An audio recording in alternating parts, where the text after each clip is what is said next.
Cours d'art oratoire. Comment être un bon pédagogue avec la technique du squelette. Par Didier Pénissard pour www.développement-personnel-club.com. J'ai passé beaucoup de temps, des années, à décortiquer les méthodes des bons orateurs.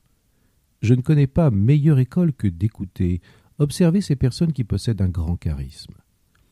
Il y a un aspect que j'ai retrouvé chez toutes ces personnes, leur esprit pédagogique fixé sur un seul élément, une idée force. Qu'est-ce qu'un squelette dans l'art oratoire?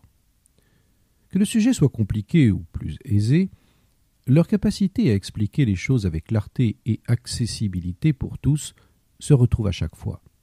L'art oratoire ne consiste pas qu'à un concours d'éloquence.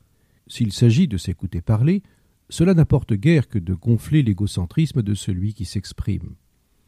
Les cours d'art oratoire doivent se focaliser sur un élément fondamental, être capable de présenter un domaine compliqué avec clarté et simplicité. Le but étant d'être compréhensible par tous. Mais être un bon pédagogue ne s'improvise pas. Toutefois, mes recherches sur ces orateurs professionnels mettent en évidence un aspect. C'est une clé pour rester pédagogique dans vos discours. Je l'appelle en cours d'art oratoire la technique du squelette. J'entends par squelette le principe qu'une intervention oratoire doit toujours s'articuler autour d'une idée centrale.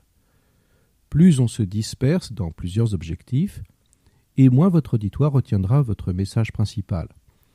Au final, votre intervention oratoire sera diluée dans la masse d'informations que vous diffuserez. Pour comprendre cette technique, il faut parfois un constat accablant. De nombreux discours ou présentations sont trop lourds. On s'ennuie à mourir. Pire, on repart avec le sentiment de ne pas avoir compris l'essentiel. Au final, on n'a retenu que 10% du message du conférencier. Les 5 fondations d'un cours d'art oratoire, être un bon pédagogue. Les orateurs pédagogues adoptent ce principe simple et qui se résume ainsi. Ils restent et demeurent sur un élément clé, le squelette de leur intervention. Vous avez bien entendu un seul. En d'autres termes, la technique s'articule avec ce principe. 1. Vous devez être capable de résumer en une phrase l'objectif de votre intervention.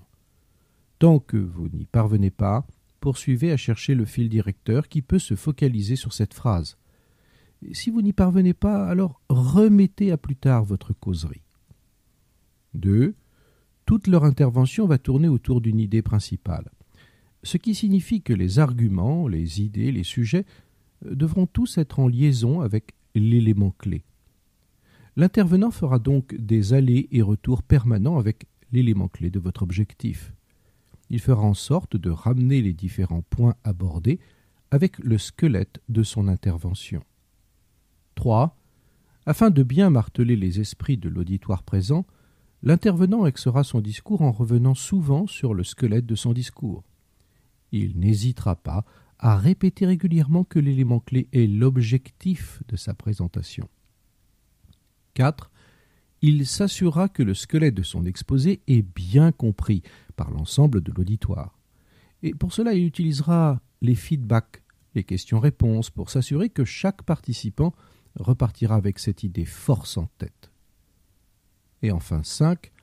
Le squelette d'une intervention oratoire permet de fixer la pensée de l'auditoire sur le but d'un message et de focaliser les esprits sur lui. Un exemple pratique de la technique de l'art oratoire du squelette. Par exemple, un orateur qui doit intervenir, par exemple sur le thème « Le rôle fondamental de la prévention des maladies nosocomiales ». Eh bien, il utilisera l'outil pédagogique de la technique du squelette ainsi. Il commencera son introduction en parlant dès le début du rôle de la prévention des maladies nosocomiales. Il articulera ses nombreux arguments autour de cette idée force. Par exemple, chaque acteur de santé se doit d'élever sa prise de conscience sur le danger des maladies nosocomiales. Les patients devront être aussi informés des mesures d'hygiène pour éviter les transmissions de germes pathogènes. La politique de santé doit prendre en compte ce problème à l'échelle de chacun des strates de l'hôpital. jusqu'au médecin de famille. Vous devrez mettre en place des protocoles clairement diffusés et lisibles pour éviter toute maladie nosocomiale. Quelles sont vos questions sur la politique de prévention des maladies nosocomiales, etc., etc. Être un pédagogue, c'est donc savoir répéter sans lasser. Je peux vous assurer que chaque participant trouvera matière à mieux comprendre et surtout à repartir de votre intervention avec une idée claire et précise de ce que vous voulez dire. Et ne craignez pas de vous répéter, car l'art de la pédagogie, c'est aussi la répétition. Même s'il faut user de la richesse du vocabulaire pour parler du même sujet, vous pouvez très bien revenir souvent au même sujet dans une intervention, tout en cherchant à présenter sous plusieurs angles votre squelette. Et c'est ainsi que l'on vous écoutera avec attention et plaisir, car c'est un des secrets de la pédagogie de l'art oratoire. Rappelez-vous ce principe simple. Ayez un squelette ou idée force dans votre présentation et revenez à lui pendant toute votre intervention.